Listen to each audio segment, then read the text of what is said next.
नमस्कार। हमारे साथ हैं भास्कर भट्ट जी, जो कि भारतीय टीम के साथ मुख्य प्रशिक्षक के तौर पर रहे हैं महिला टीम के साथ, और इस समय डायरेक्टर के पद पर कार्यरत हैं स्पोर्ट अथॉरिटी ऑफ इंडिया के साथ, और हाई परफॉर्मेंस स्कीम के साथ कार्य कर रहे हैं। भास्कर जी, हमारे साथ बात करने के लिए बहुत बहुत स्वागत है आपका। जी नमस्कार जी, बहुत बहुत धन्यवाद आपका जी। भास्कर जी, जैसा कि एशियन गेम्स में महिला मुक्केबाजों की अगर हम बात करें तो बहुत अच्छा प्रदर्शन कर रही है भारतीय महिला मुक्केबाज परवीन, जो कि जिसका कि आज मुकाबला था उज्बेकिस्तान की मुक्केबाज के साथ। बहुत ही प्रबल दावेदार थी उज्बेकिस्तान की भी मुक्केबाज, बहुत अनुभवी मुक्केबाज थी। थोड़ा सा उसके खेल कौशल के संदर्भ में बताएं प्रवीण के बारे में। जी मैं प्रवीण बहुत ही कूल माइंड लॉन्ग रेंज की बॉक्सर है। अगर आप उसका गेम देखेंगे तो यूथ टीम के साथ हमारे साथ तब से वो हमारे साथ जुड़ी हुई है, नेशनल कैंप में इंडियन टीम के साथ, और एलीट में भी उनका पिछले साल 2022 में वर्ल्ड चैंपियनशिप में एलीट में उनका ब्रॉन्ज मेडल था। बेहतरीन खेल का प्रदर्शन उन्होंने आज किया है।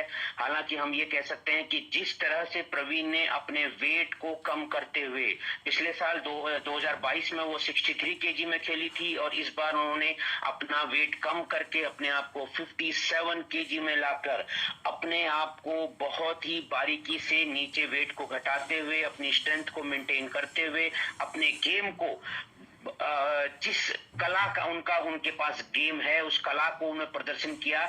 इसीलिए अगर आप देखेंगे तो उनका दोनों साइड को मूव करना, मूव करके पंच मारना, जिस पे उनकी परफेक्शन है। हमने 3 साल से उनके साथ जिस तरह से काम किया, आज हम ये कह सकते हैं कि जो मुक्केबाजी हमारी संघ है, उन्होंने जिस तरह से हमारे खिलाड़ियों को ट्रेनिंग दी है मल्टीनेशनल कर, उसका आज प्रवीण ने बेहतरीन प्रदर्शन किया। हालांकि उज्बेक की खिलाड़ी बहुत ही टफ थी, लेकिन अपने गेम को लॉन्ग रेंज में रखते हुए उन्होंने बेहतरीन तरीके से उसमें विजय प्राप्त करी जी। हालांकि उज्बेकिस्तान की मुक्केबाज दूसरे राउंड में थोड़ा सा चार्ज होने की कोशिश कर रही थी, वापसी आने की कोशिश कर रही थी, मगर दूसरे राउंड में किस तरीके की रणनीति रही जिससे कि प्रवीण के लिए फायदेमंद रहा?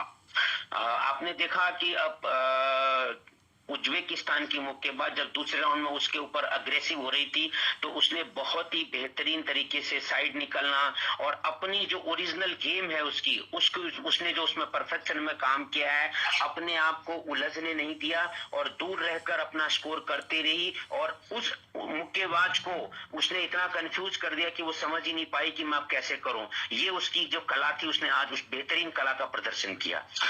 सर, अगर हम बात करें जैस्मिन की, बात करें डीपीआर कोरिया के साथ उसका मुकाबला था, एक अच्छा खिलाड़ी है, भारतीय खिलाड़ी है, तो कहां पर उसकी ये चूक रही जिस कारण से वह आरसी हुई?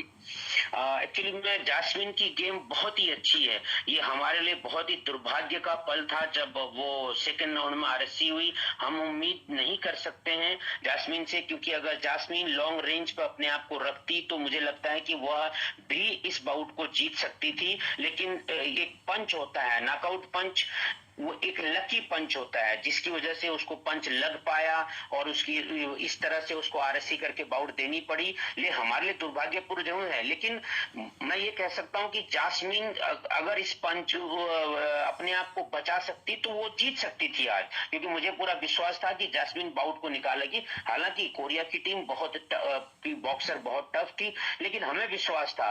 एक वो होता है कभी कभी बॉक्सर का दिन नहीं हो पाता है, जिसकी वजह से वो जो है आज लॉस कर गई जी।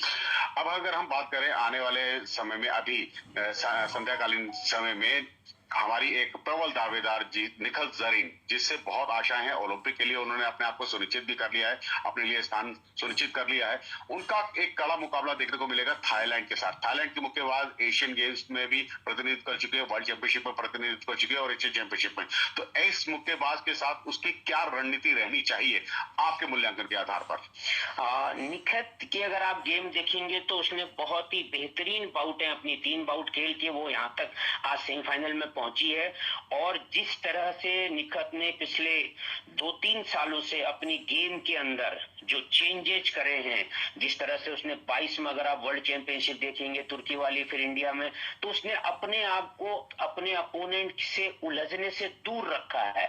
वो बहुत ही उसका जो फुटवर्क है, उसका जो साइड जाके पंच मारना है, री अटैक है, वो उसकी उसमें मास्टरी और परफेक्शन आ चुकी है। मैं पूरी तरह कॉन्फिडेंट हूं कि निखत इस एशियन गेम्स में भी गोल्ड के साथ ही वापस आएगी और आज का मुकाबला आपको बहुत ही बढ़िया मिलेगा और मुझे लगता है कि निखत बहुत इजीली इस बाउट को जीत लेनी चाहिए। जी बिल्कुल, बहुत बहुत धन्यवाद। और हम चाहेंगे कि भारत के ये तीनों मुक्केबाज, अभी एक लवलीना का मुकाबला होना है, वो है बाद में होगा, तो लवलीना का आज मुकाबला नहीं है, तो लवलीना के संदर्भ में भी आपसे बात करना चाहेंगे। तो लवलीना को किस तरीके से अपनी स्ट्रेटेजी तैयार करनी होगी? लवलीना का अगर आप देखेंगे तो उसने पिछले साल की वर्ल्ड चैंपियनशिप 2022 में जो तुर्की, उसके बाद उसने अपने गेम में बहुत चेंजेस किया है। उसने री अटैक, लॉन्ग रेंज में रखना अपने आप को और हर रिंग के सिचुएशन में अपने आप को बाहर निकालना और डोमिनेट करना, उस पर वो बहुत ही बेहतरीन तरीके से काम कर चुकी हैं और इस गेम को वह बरकरार रखते हुए यहाँ तक पहुंची और ऐसा ही गेम खेलेंगी। हमें पूरा विश्वास है लवलीना भी बहुत ही बेहतरीन खेल का प्रदर्शन करते हुए फाइनल में गोल्ड लेंगी और साथ ही ओलंपिक के लिए भी क्वालिफाई करेंगी। बिल्कुल, बहुत बहुत ऐसी आपको शुभकामनाएं। और हम चाहेंगे कि भारत के ये तीनों बेटियां जो अब आगे बढ़ रही हैं, अगले मुकाम पर हैं, तो ये भारत के लिए पदक जरूर सुनिश्चित करेंगी। तो आप हमसे बात करने के लिए आपका बहुत बहुत धन्यवाद और पुनः आपके साथ हम इसी तरीके से जुड़े रहेंगे। तो आपका फिलहाल बहुत बहुत धन्यवाद भास्कर जी। बहुत बहुत धन्यवाद। मैं सभी देशवासियों से निवेदन करूंगा कि हमारे सभी बच्चों को आशीर्वाद दें। आपके आशीर्वाद की उन्हें सख्त जरूरत है और वो आगे बढ़ेंगी सीधे। बहुत बहुत धन्यवाद जी। Thank you sir.